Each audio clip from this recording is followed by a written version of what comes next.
ready for the play-in. Yeah. That must-win game, like we said, for the Knicks. They not just wanted that win, they really needed that W. Yeah, and you saw my guy. Josh Hart. Josh Hart. Like, he just, whether it's rebounding, whether it's scoring, he just finds a way to impact winning. And now it's winning time, you know, and I think that's one thing I think Mike Brown recognizes in him. This dude is a winner through and through. And having him out on the floor as many minutes as possible is huge for them. Because one thing I know, when they get into the playoffs, the rotation is going to shrink. And the Knicks will be allowed to play their best of their best players. And that's when you're going to see the Knicks really play great basketball. I feel like sometimes because they've tried to build out their bench so much, which is important, they've had to play guys that are suspect defensively. But as that rotation tightens up and they just start playing the top 7, 7.5, 8, man, that's a good 7.5, 8. I think what was interesting with that game, the Knicks, they kind of beat the Celtics at their own game, their own style of play. If you look at the two box scores, the Knicks had contributions all up and down their roster. They actually outshot the Celtics from 3, which is really impressive when you consider how deadly the Celtics are in that regard. And the Celtics, otherwise, like they had, I think they, Pritchard, another coach call out, another Business 5. Oh, man. He balled out. Jason Tatum balled out. But otherwise, Boston just didn't get enough from the rest of their guys. Yeah, and no moral victories, but you got an MVP sitting over there if you're Boston. So you're like, all right, when we get to the playoffs. I got you. We'll see that. And at the end of the day, White, you got that still. And White is my gosh, like these guys are good. Boston, that game does not say anything to me. No, sir. Other than the Knicks played a great basketball game like they were supposed to, and they needed to win, and they took care of business. Yeah. But that Boston team with Jaylen Brown out there, a whole nother monster.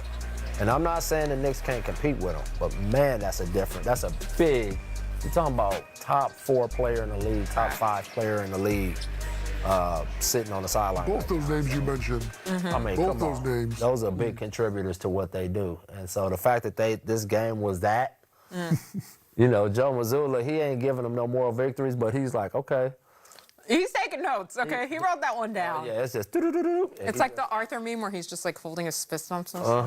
Yeah, but he's Never definitely logging his No question. Yeah. And look, coming off of an Eastern Conference Finals appearance last season, do you see the Knicks as legit threats to a deep playoff run in the East here, Coach? I do. I think they have all the capabilities of it. Again, it always comes back to, and they've done a great job of this, but it's always going to come back to their 2 best players. Their 2 best players are not two-way players. So people are going to go after those 2 guys. And if they can protect them without, over-compromising their defense and keep that offensive firepower on the floor, yes, absolutely they can make a deep run. They got winners on that team. They got versatility on that roster. They can play Cat at the 5. They can play him at the 4 because they got Mitchell Robinson. I think, like I said, I think the rotation and the guys that, the Jordan Clarksons and the Alvarados, those guys will play early into the playoffs. But I'm telling you, when it gets down to the thick of it, Boston's going to force some of those guys out of the rotation. Detroit's going to force some of those guys out of your rotation, and you're going to have to shrink it. But when you do and you're the Knicks, I'm telling you, their top 8 is really good.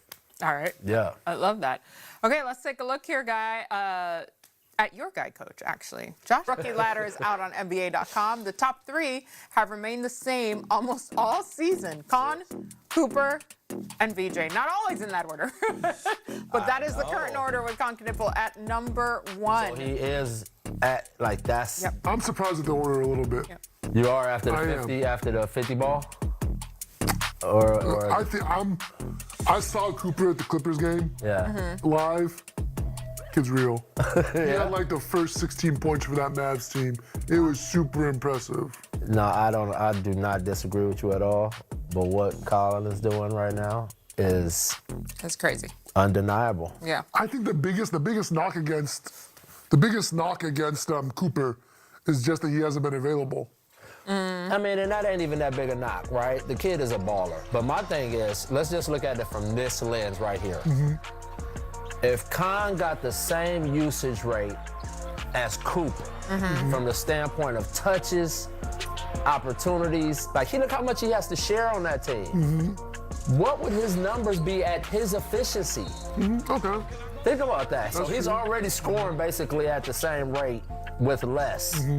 If he got the same amount of opportunity and usage rate as Cooper Flag, his numbers would be through the roof because he doesn't miss shots. That's true. But I'm watching opposing teams like keying on Cooper. I was gonna say that too. That could be a part like, of it. yeah, at the Clippers game. He's You had the only guy they you had paying Kawhi attention Leonard to. out there, and as much as I don't like to give that guy credit, Brook was, a defensive player of the year candidate, 1 or 2 years ago, and he was giving them buckets. He Yeah. was ripping them apart. He yacked on Brook something fierce. I do love that. You did enjoy that. I knew you were gonna enjoy go that that. very much. But he makes a good point because Cooper does face like a loaded defense every night where Khan's got other guys that distract from his, whatever he's doing. Yeah. But, man. It's a tough race. It's hard, and I love that they're Good for making it us. so difficult on us. All right, so let's take a look at the projected all-rookie teams. When we Seal my vote. just for you. Seal my right. vote. Here are the all-rookie teams. Yeah, I mean, Khan, Cooper, VJ, Dillon, Maxime. Everybody's there. Constantine. Oh my God, cousin of the show. Cedric Coward, Ace Bailey, Derek Queen, Jeremiah No Fears, Trey Johnson. Anyone missing? Not really. I don't think so. No, I don't think so either. That's pretty comprehensive. Maxime yeah. has made a late run. Yes, Yeah, right now. you don't like seeing Sabonis go down, but Right. ever since that happened, he's grabbed that brass ring, and Yeah.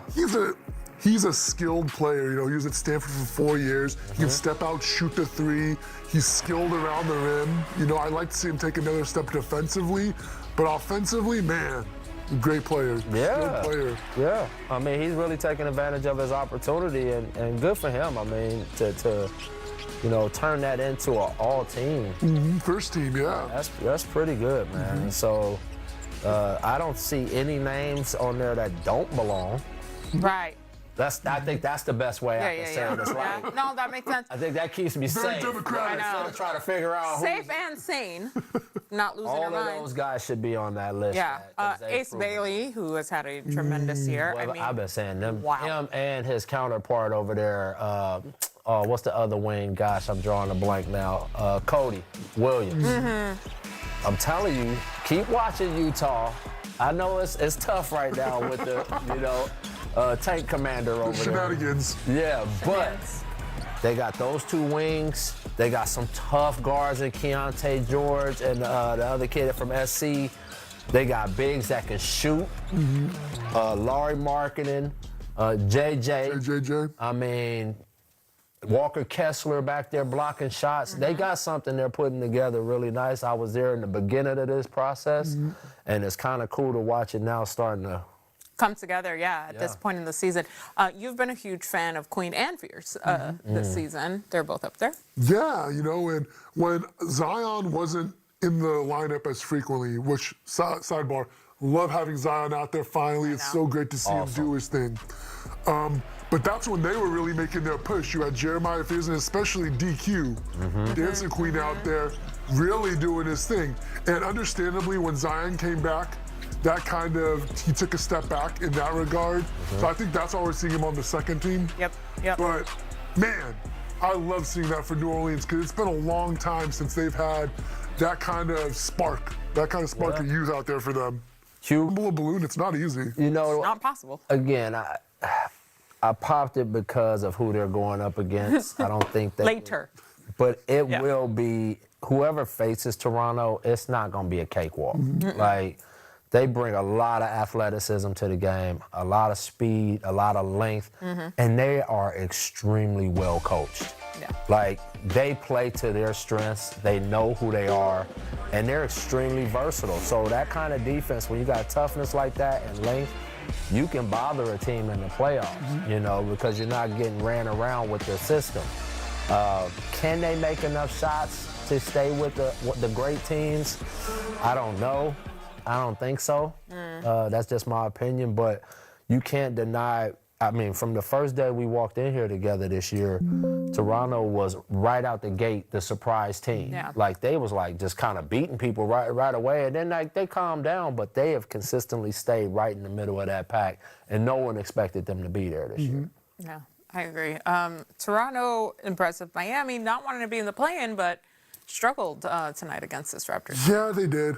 I think I have a little more faith in Miami. Like Coach said, got some more shooting. And that's kind of that's the Miami DNA, which is what Toronto's been establishing the past few years, honestly. You kind of look at them similar, like they're kind of a yin and a yang in that sense. Yeah, and you think, you know, the thing about the way Miami plays, they run the least amount of pick and rolls in the NBA, which means they have to depend a lot on getting by guys. Toronto is probably one of the tougher teams to get by.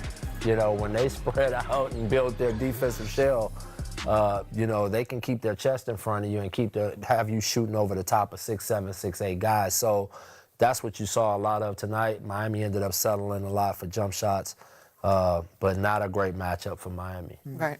Yeah. Well, that's it. You got to shake it off, finish off the season, and then